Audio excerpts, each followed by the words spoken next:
Salut! Tout de suite, l'actualité de la semaine en live de la planète Marc. Là où l'herbe ne repousse pas. En même temps, je vis au 5e, j'ai posé un parquet flottant. Alors non, ça repousse pas, ça n'a même jamais poussé. La semaine vient de passer, c'était cool, à moins que vous ne soyez fan du PSG. Mais vous vous posez une question. Où fallait-il être cette semaine? En Allemagne, un bug sur les machines à sous fait tomber le jackpot à tous les coups. C'est bon ça! Un gigantesque incendie se déclare à Valparaiso, au Chili. Pour les grillades, c'était plutôt là-bas. Mais surtout, au Japon, avait lieu le festival de la bite. J'y étais bien sûr. Voilà, là c'est moi, porté en triomphe par la foule. Bon, on ne voit qu'une partie de mon corps parce que je suis allongé, bien sûr. Maintenant la grande messe, hein, mangez, ceci est mon corps livré pour vous, pauvres pécheurs. Et voici la meilleure illustration de l'expression « mes couilles sur ton nez, ça te fera des lunettes ». Beat toujours, des nouvelles de Jean-Marc Ayrault. Là, il pique-nique avec ses potes en sortant du bahut, dans les transports en commun. Et... ah ouais, c'est vraiment la misère en fait. Non, parce qu'il se sent obligé de poser à côté d'une photo du président de la République, quelque part pour nous rappeler qu'il a été Premier ministre, il a peur qu'on l'oublie sans doute. Ça me fait vraiment de la peine. De son côté, François Hollande crucifie la langue espagnole avec cette expression « la mano dans la mano ». Alors si c'était que de moi, 48 heures de garde à vue, direct. Je vais te faire bouffer la méthode assimile, moi, tu vas voir.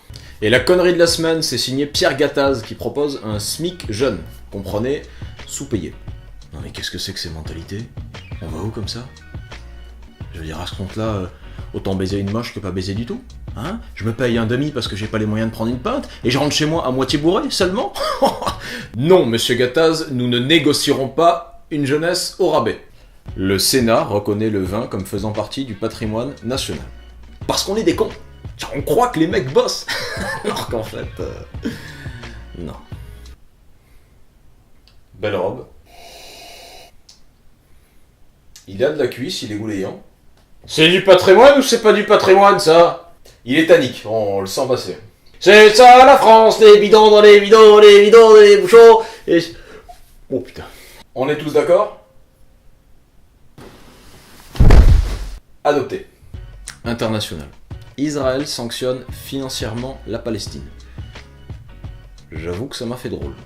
C'est un petit peu comme si un flic me demande de baisser mon pantalon, je m'exécute, et puis là, il me colle une amende pour atteinte à la pudeur.